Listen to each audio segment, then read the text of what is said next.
Hello again. Thank you very much for joining me here on Movie Ninja. Today I'm going to be talking about the new Witcher prequel movie, The Witcher: Nightmare of the Wolf, by Studio Mir.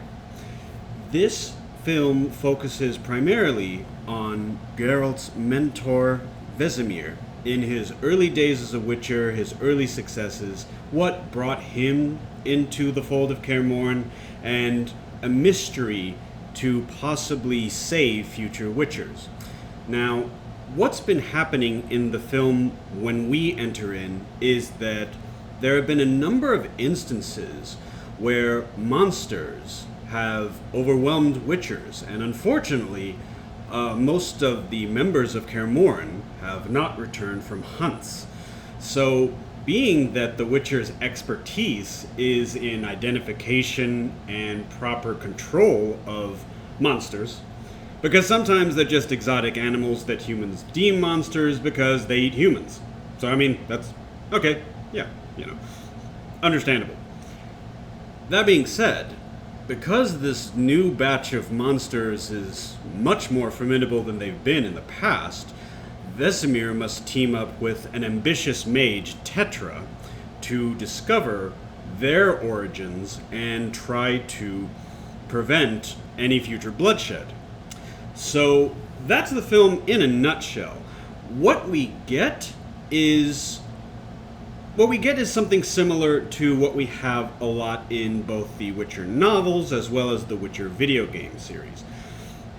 Witchers, in and of themselves, are experts in tracking and, if necessary, slaying monsters for normal people.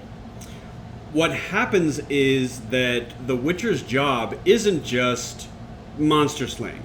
It's one half monster slayer, one half detective. Usually if a Witcher has to get involved, this means that the local authorities, mages, and possibly even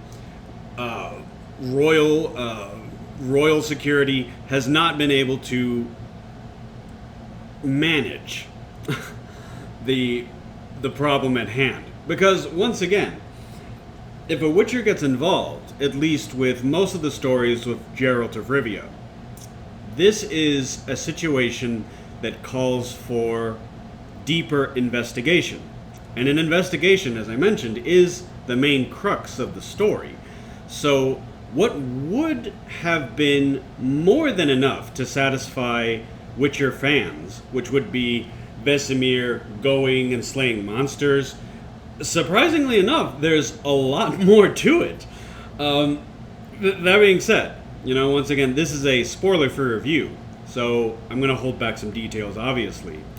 But there is a surprising amount of gravitas. Most fans, as I said, would have been satisfied with just seeing Vesemir slay monsters and prove to us exactly how formidable he is, so he can teach and transform Geralt into the type of man necessary to become the character that he is in the main storyline.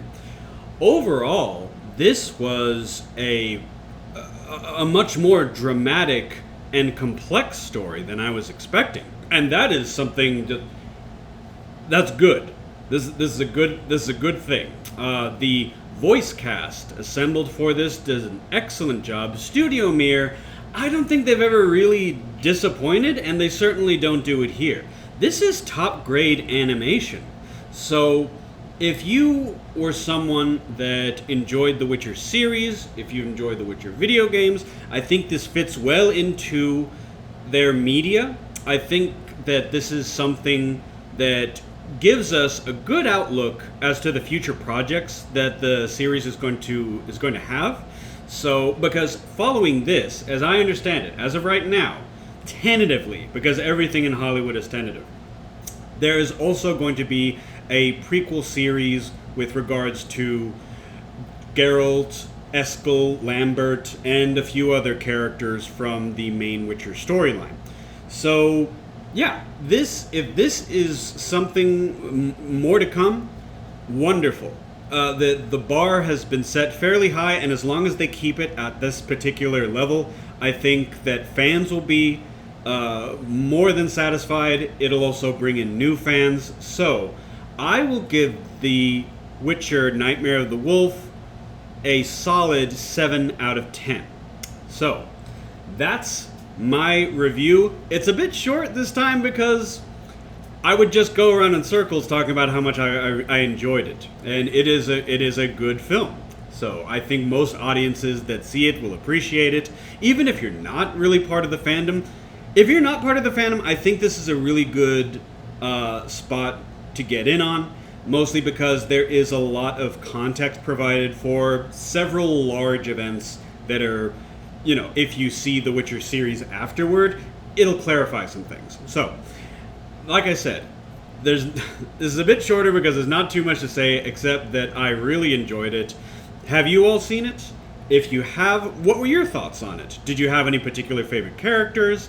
As mentioned, this is a spoiler-free review, so please, hold back on spoilers in the comments as well. But what do you think of the film?